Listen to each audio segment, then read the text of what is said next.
पहली बात तो है कि जो हमसे गलती हो गई उसकी पुनरावृत्ति ना हो।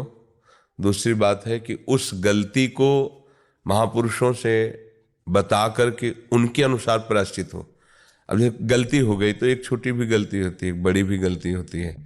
और गलती हुई है या जानबूझकर के अपराध किया, जैसे भ्रूण हत्या, गर्भ हत्या, ये गलती में नहीं आता, ये महज अपराधों में आता है। इसके लिए नहीं कि जाओ क्षमा, नहीं।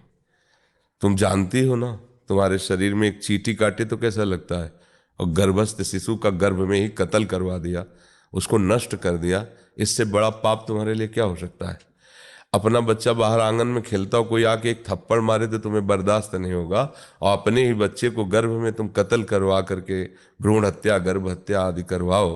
अब इसको अगर माना जाए कि ये गलती है तो इसे गलती नहीं कहते, इसे महत अपराध कहते हैं।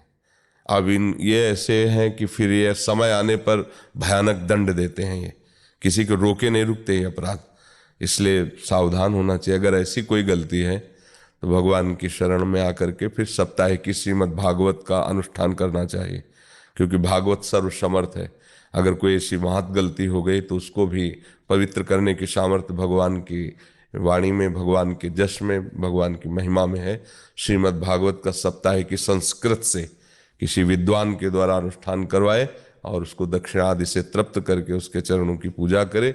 भागवत खरीद करके उसको नवीन वस्त्र में आवेष्टित करके उसको दान करे भागवत के। तो इन सब बातों से भगवान कृपा करके उसे माफ कर देते हैं।